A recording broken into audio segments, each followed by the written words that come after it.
everyone. So this is the continuation of the same chapter, that is class 12 geography human development.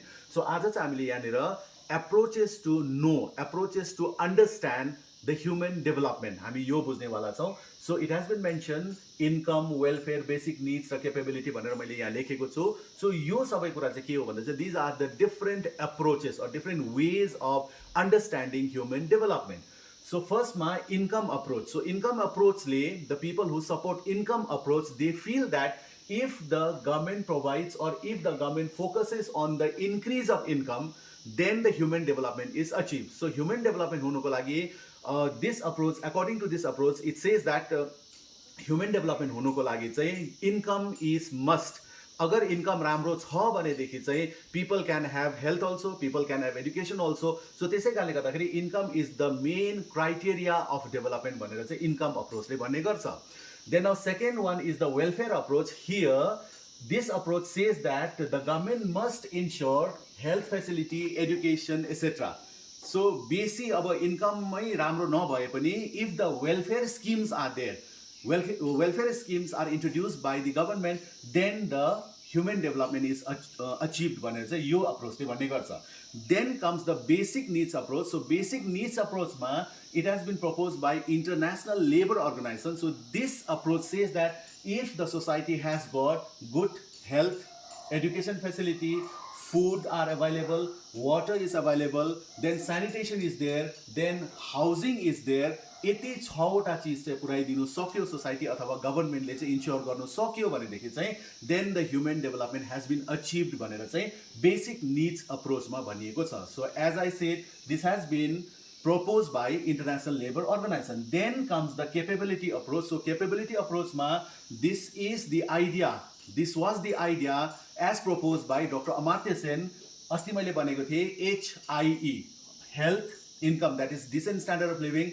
Then comes education. So यो तीनवटा चिज चाहिँ गभर्मेन्टले continuously in a sustainable manner, in equitable manner यो चिजहरू provide गर्नु सक्यो भनेदेखि चाहिँ ह्युमन डेभलपमेन्ट अचिभ भयो अथवा हुन सक्छ भनेर चाहिँ in capability approach this has been mention. And this is the idea as given by doctor Amartya Sen, economist doctor Amartya Sen. Now how do we measure human development? There are two ways of measuring, there are two ways of understanding human development. One is attainment measure. So attainment measure ले चाहिँ कसरी चाहिँ human development बुझ्छ भन्दाखेरि चाहिँ whether these things, basic things are achieved or not. So तपाईँ गएर चाहिँ ह्युमन डेभलपमेन्टको बारेमा सर्वे गर्दाखेरि चाहिँ in or according to attainment measure you need to understand, you need to ask that whether the good facilities of health are there or not, whether the people are earning or they are getting decent standard of living, they have got, whether they have got the good income or not, अनि education system कतिको अब त्यहाँनिर enrolment कतिको छ, literacy rate कस्तो छ भने चाहिँ if we try to understand the positive aspect of the society then this method is known as the attainment method. Then another way of understanding is there, that is shortfall method. Shortfall method मा चाहिँ के focus गरिन्छ भन्दाखेरि चाहिँ whether these things have been achieved or not. Especially जस्तै shortfall method मा चाहिँ we try to understand कि health facilitiesहरू राम्रो छैन, किन छैन त. Then similarly किन चाहिँ students are not going to school, why are they not enrolled in school.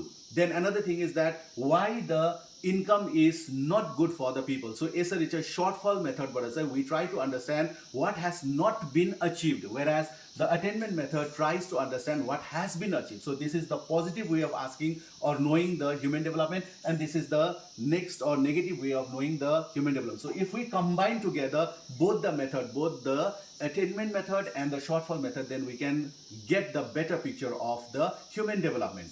Now after this तपाईको त्यहाँनिर मेन्सन गरिदिएको छ इन्टरनेसनल कम्प्यारिजन भनेर. इन्टरनेसनल कम्प्यारिजनमा you can easily understand different countries are categorize in different way. जस्तै अब there are many countries which are categorize as high in HDI, human development इन्डेक्समा निकै राम्रो गरेको छ. स्पेसली द युरोपियन कन्ट्रिज भयो, देन एडभान्स लाइक वेस्टर्न कन्ट्रिजहरू भयो. अनि यो एडभान्स अथवा चाहिँ अब HDI राम्रो भएको, ह्युमन डेभलपमेन्ट इन्डेक्स हाई भएको कन्ट्रिजहरू चाहिँ किन भन्दाखेरि चाहिँ because of the better governance, because there the government focuses on the needs of the people. जस्तै एजुकेसन सेक्टरमा त्यहाँदेखि अब इन्फ्रास्ट्रक्चरल डेभलपमेन्टहरू भयो, हेल्थ फेसिलिटिजहरू भयो, त्यो चिजहरूलाई चाहिँ फोकस गरेर उनीहरूले चाहिँ they are able to achieve good human development. Then after that, the medium category countries are there which have been categorized as the medium level HDI. That means they have achieved the medium level of human development. यो कन्ट्रिजहरूमा चाहिँ अझै पनि अब त्यति साह्रो expected level of rise हुन सकेको छैन। अनि यो चाहिँ के कारणले भन्दाखेरि चाहिँ there are many like weaknesses or अब गभर्मेन्टले चाहिँ राम्रोसँग चाहिँ त्यो एरियाजहरूमा त्यो कन्ट्रिजहरूमा चाहिँ बेसिक निड्सहरूमा चाहिँ फोकस गर्न सकेको छैन। Then now another category of country is also there which are quite low in human development. अनि यो जग्गा चाहिँ किन भन्दाखेरि चाहिँ still they are facing the political turmoil, political डिस्टर्बेन्सेसहरू भइराखेको छ, इन्टरनल लाइक अब कन्फ्लिक्टहरू भइराखेको छ। त्यस कारणले गर्दाखेरि government is not able to focus on the developmental activity. So यो इन्टरनेसनल कम्पेरिजनमा you can easily understand that the categorization of the countries in different category as per HDI or Human Development Index.